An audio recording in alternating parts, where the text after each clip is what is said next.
Lesson 26, Trinomial Factoring and Overlapping Right Triangles. Remember that a trinomial is an expression that has three terms. And in this case, you can see the three terms divided or separated by the plus or minus. So this is one, this is the other one, and this is the other one. Now what we want to do is write this expression as the product of two binomials. So we're first going to write the expression in descending order of the exponents. We'll put x squared first, then minus 5x to the 1 power, and then minus 6 that has x to the 0 power. So what we want is two factors of negative 6 that added give me negative 5. Now remember that we have learned in the past about the trinomial and how the first number, the one that goes with x squared, is a, then b is the number that goes with x, and c is the one that goes by itself. So just to make it general, what we're looking for is the factors of c that added give me b. So let's look at this. It's very, very simple. We put the two parentheses and the x's because x times x gives me x squared. And again, we think about the factors of negative 6. So I'm going to do it here on the side. Negative 6 is negative 1 times 6, negative 2 times 3, negative 3 times 2, and negative 6 times 1. We have to decide which of those pairs, if we add the numbers, we get negative 5. And the only one that works is the last one, negative 6 plus 1. So I write here negative 6 plus 1. And that's it. That's our answer. We can check that our work is correct by multiplying in our minds. X times x is x squared, so we get here. X times 1 is 1x. Negative 6 times x is negative 6x. And if I add these two, which are like terms, I get negative 5x, which is this one in the middle, the b. And then if I multiply negative 6 times 1, I get negative 6. So we got the right factorization.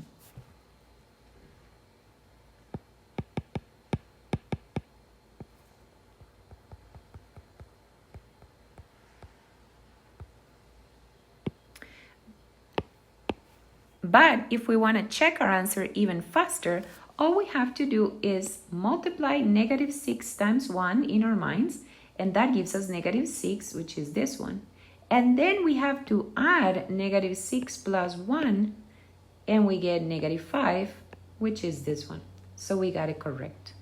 Let's look at the next example. In this case, we have a negative a negative 1. So what we want to do is get that negative 1 as our common factor. And so we're going to get a negative 1 out and change all the signs.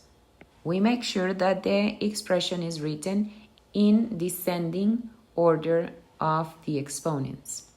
Once we have it like this, then we're ready to do the same process as in the previous example. So we'll put the x and a parenthesis with a space and another x. And again, what we're looking for is two numbers that multiply give me negative 14 and added give me negative 5. So we'll start multiplying. Negative 1 times 14, negative 2 times 7, negative 7 times 2, and negative 14 times 1. So let's look at which one, if we add it, gives me negative 5. The answer is this one, negative 7 plus 2. So we'll write here negative 7 plus 2. And again, I want to make sure that I got the right answer, so I'm going to check in my mind if I get the right answer. And so negative 7 times 2 is negative 14, so that one is correct. And negative 7 plus 2 is negative 5, so that one is also correct. So once we checked our answer, we can make sure that that is the correct answer and put it in a rectangle. Let's look at these other two examples.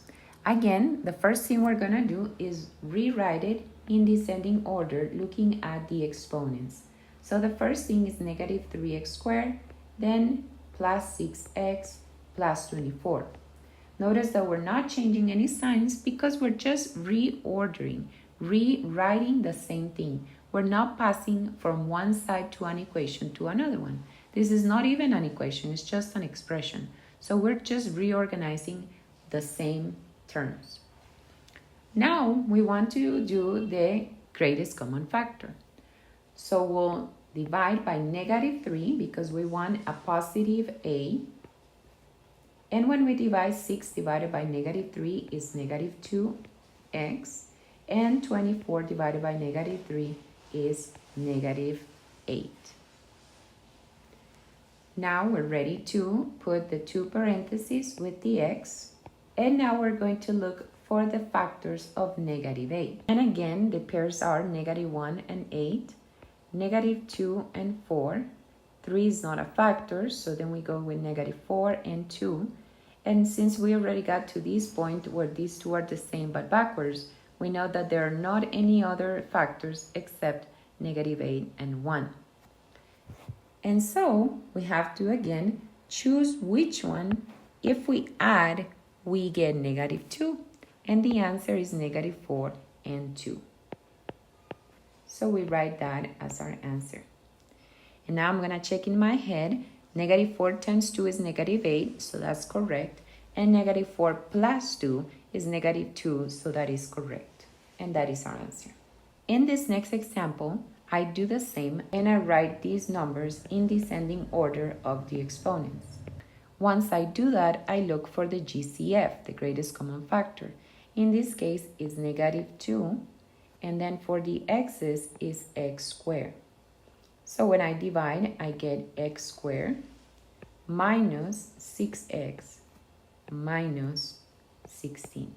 Now we are ready to look for the pairs of factors. So it's going to be negative 1 times 16, negative 2 times 8, negative 3, no, negative 4 times 4, and then negative 8 times 2, and negative 16 times 1. Notice that the signs are very important. I need to make sure that since this is a negative, one of my numbers has to be negative because negative times positive is negative.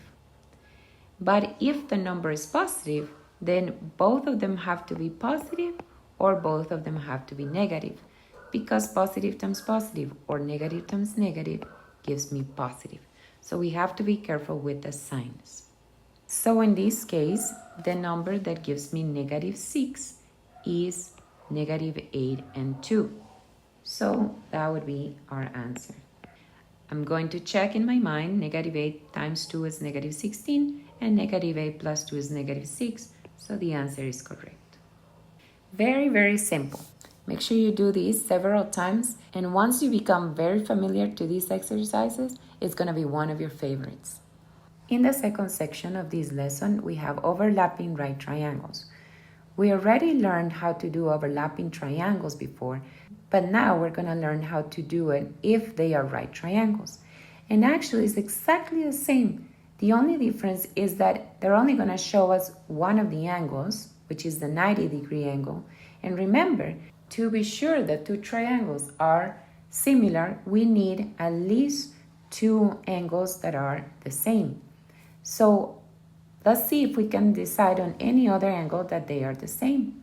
Well, if we notice, this angle is the same for both of them, for the small triangle and for the big triangle. Now we know that we have two angles that are the same in these two triangles. So let's write the information. For the small one, we have 6a and nothing else. And then 10a plus b and c.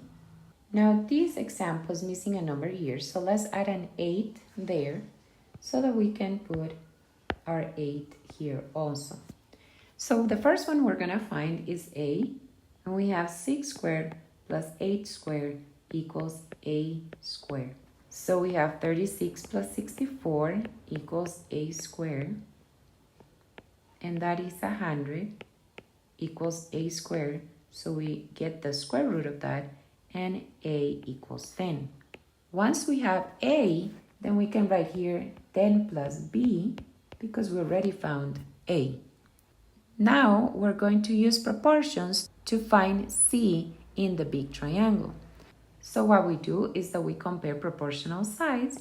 6 goes with 10 and 8 goes with c. So to find c, we cross multiply 80 divided by 6, and the answer is 40/3.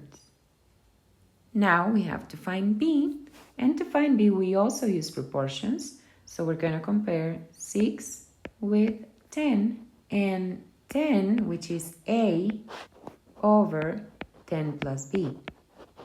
Remember, you want to keep the order in which you're comparing or doing this proportion.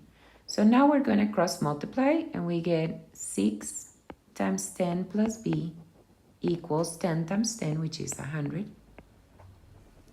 Then we do distributive property, and we get 60 plus 6b equals 100.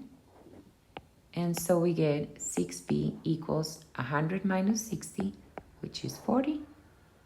And b equals 40 over 6, which is the same as 20 over 3. Now again, this is one of those exercises that takes a long time. It's kind of long, but if you are careful and you work in order, then you will do it easily. So do some exercises, and I'll see you in the next video.